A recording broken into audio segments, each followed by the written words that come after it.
I see this guy coming towards me. That's what a gun is for. Whether we like it or not, a gun is meant to protect you. Welcome back to Under Oath. Let's see what the bucket of death has for us. Last week in Orlando, during morning rush hour on Colonial Drive, a man was shot in a road rage incident.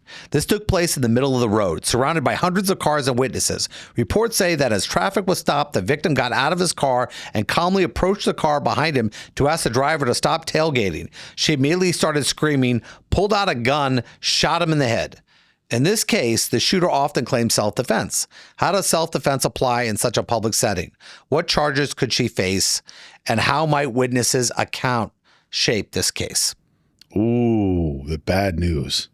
Advice for all men drivers. If you are having a road rage type of incident, it is sometimes okay to get out of the car if the other driver's a dude. You can't ever get out of the car, no matter how bad the road rage incident is, if the other driver is a lady. You are begging to be shot, and that's what happened with this guy. What's the point of getting out of the car? I don't know. Okay, so we can agree. It doesn't matter what it is. There could be a Smurf behind me. It is because I'm expecting to get into a fight. That's why you get out of the car. Why? Because you don't want the other person, because you know the other person out of the car first is going to punch you, and you don't want to be sitting in your car to get punched. But he has to get out of the car. So you want to get out first so that you can see the punch coming, because you know it is, because that's how bad the road rage was. Okay, then why do I walk to his car? You shouldn't do that. Okay, so getting out of the car and just standing there waiting is okay. That's better. That's better. Okay, well, that's not what happened. That's better. Yeah, he walked towards her car. Okay, so we agree that was not his intent, was worried about getting punched by the other driver. No, I don't think so. And there's some people are saying that he just got out of his car to say, and according to some witnesses, he was extraordinarily calm. Like, he wasn't threatening or yelling or screaming, didn't rush up to the car. He was just saying, hey, lady. Nothing is calm. Hey, lady, you're going to hit my car. I mean, this is like his Nothing is defense, calm when you get out of the car. Oh, I don't think he should have gotten out of the car. Nobody gets that. You know why? Because I got bad news for you. I don't care how big you are. Her car is bigger. There is nobody out there who's going to be bigger in even the smallest car. Yes. I mean, what's the biggest guy? Like 700 pounds? Let's say 600 pounds of muscle. Still not bigger than a 1-ton car. No, that's true. We can agree. 1,000. The smallest car out there, I think, is 1,000 pounds. Don't get out of the car. You would say never get out of the car. Never. I would say never, especially if the other driver's a woman. The only time to get out of the car is if you are a good Samaritan and you are trying to save a life and you feel a need to do that. But other than that, my feelings got hurt.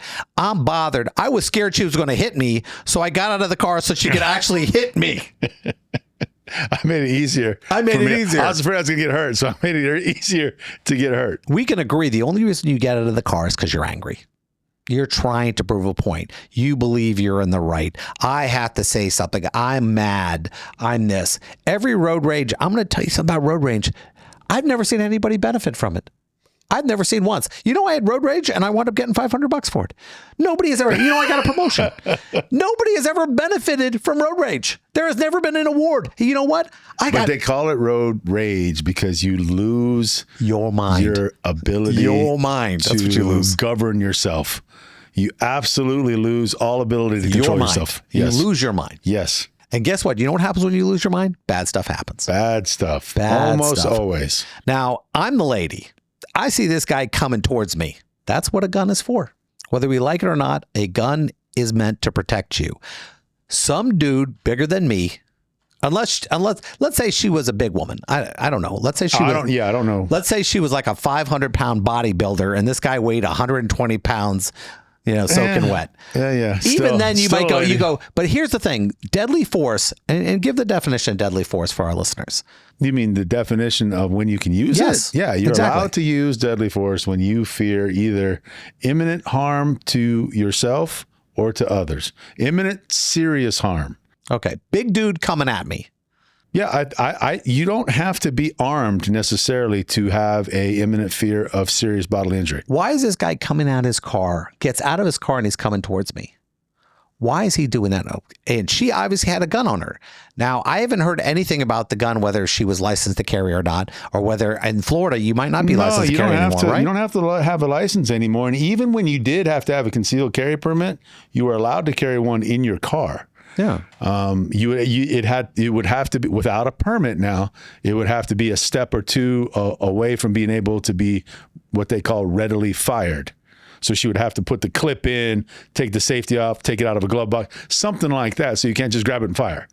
Now, Craig, I know you well enough. But she had enough time when he got out of the car to start doing all of that. So her possession of a firearm in her car, even under the old rule of you needed a license to carry a concealed weapon, wouldn't have been a problem. Okay.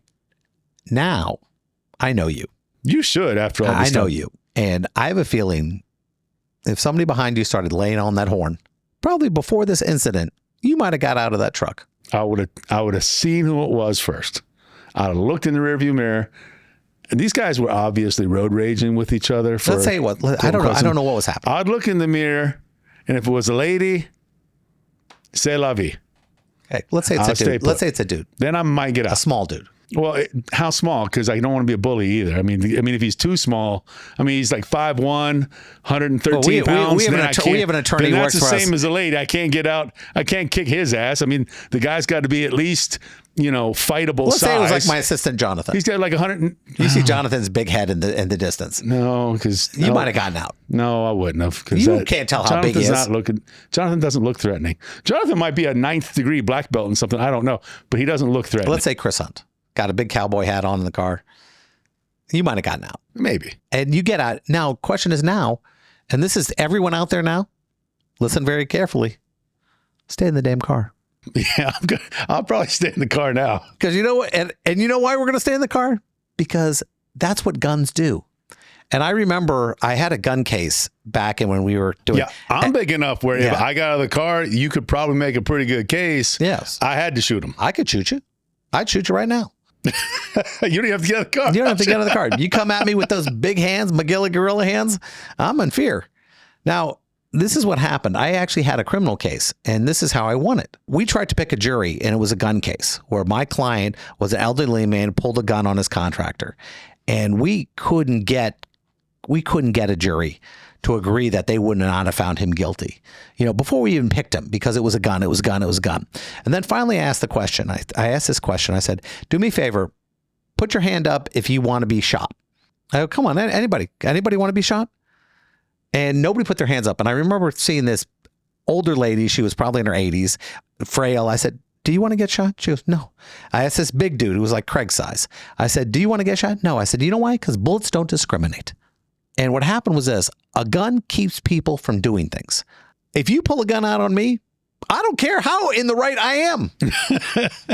I'm going to go. Okay. I see it your way suddenly. You know what? I suddenly don't feel the need to try to beat you up right now for your wrongdoings. I am not going to confront you in this argument because this gun. Justice find its way some other day. I think I'm going to go home and watch some TV. It takes whatever desire I have. No matter how upset I am, a gun will automatically go, no, thank you. And that's what a gun is supposed to do. We shouldn't have to shoot people to make a point. Now, this guy's coming at her, and she pulls the gun and shoots him. You can't just pull the gun out and wave it around, because he can take it away from you. A guy's going to take it away from you. If you're going to pull it out, you need to be ready. The reason you're pulling it out is because you're going to shoot somebody. That's why you pull it out. Don't show anybody a gun. Yeah. And in this situation, we're sitting here going, okay. Now, the first time they realize you have a gun should be when the bullet's going through them. That's the first time they should realize it. Now let's talk about instigation. How could we take that right away from her? She has to be the instigator, right? Well, here's the thing. Even if she was the instigator for the road rage incident, it might have been one of those situations where she's like, I'm going to screw with this guy. I'm going to screw with this guy. I'm going to screw with this guy. And then he gets out of his car or his truck, and she realized, I took this too far. Even though it's my fault that I took this too far, all of that doesn't matter anymore. Now I'm in a situation where I might die. Even though it's my fault I'm in the situation I might die, I am now in a situation where I might die. Do you think the jury in that case, if they think she was the one responsible for the road rage, would feel the same way? I think it would be a much tougher sell. It's an easier sell if she's not responsible for the road rage at all. It's a lot tougher sell, but I think they still give it to her. I think that argument right there might win the day. Hey, yeah, I called this guy a name. I kept calling him a name. I was trying to agitate him. I was trying to make him mad. And then he pulled a knife. Now it doesn't matter anymore. Now what matters is this guy going to take my life or not? I don't know. So now I have to shoot you. Now, you said pull a knife. In this case, we're giving her the benefit of the doubt solely because he's bigger and he's a male. Well, he's a man. He doesn't even have to be bigger. But we're giving it solely because he's a man. And my concern is this. I think anytime somebody pulls a gun, well, he was a guy, so I shot him. I mean, if he's walking, if there are witnesses to say he was walking calmly towards her, you know, I mean, the fact is that she could have hit him with her car too. She could have drove away. I mean, what if she had a way to get away? No, hitting him with the car. You don't know. Well, not just hit him with the car, but what if I can get away with it? What if I can drive away? What if I had she's stuck in rush hour traffic? That was the problem here. She couldn't get away. And she might have been able to get out of the car maybe, but she's probably not going to run faster than him. It's a strange world we live in because I'm always thinking that somebody could be carrying. And because I'm in that world, I believe that. And a lot of big people, and I'm talking male, and even some women who carry themselves as, you know, they're big dogs, you know, they get out of there. They don't expect bad stuff to happen. And I think now that we see these things, we can go, wait a minute, you get shot. And as long as our sense of survival kicks in, you know, we might not do stupid things like get out of the car. We might not try to confront people solely because we're offended, because bad stuff can happen. And I don't like that this person got shot. And I feel very bad for his family and everything else like that. But I don't know what to say about that. You still would have told him to stay in the car. I would have absolutely told him to stay in the car. There's no reason, especially when he's in front. He wasn't trapped. He could have gotten away. What was this? He was afraid she was going to hit him from behind, just arbitrarily drive into him. No, I don't think he got out of the car. No, let me speculate a little bit. If he did get out calmly, it probably was not his intention to threaten her. But what he doesn't realize is what's going on in his head doesn't matter. It's going to be seen as a threat when you get out of the car at all, no matter what your intention is. So he was probably going to just point to the car and say, "Come on, give me a break. You know, you're right on the bumper of my car." He might have said, "You know, my car's worth like 10 of yours. Of course, you don't care if your car gets hit, but I do. Don't hit my car, please." It might have been that was his intention. But once you get out of the car, we can't read your mind. And also, if he's walking forward, I mean, there's a lot of things. Like if he got out of his car and he's standing at his door and she shoots him from like 30 feet away. I don't know. I still think she's got a decent argument, even if he's 30. What is she supposed to do? Wait until he pulls the gun from his back pocket? It's too late then. Well, you know what? We're going to find out what a jury has to say.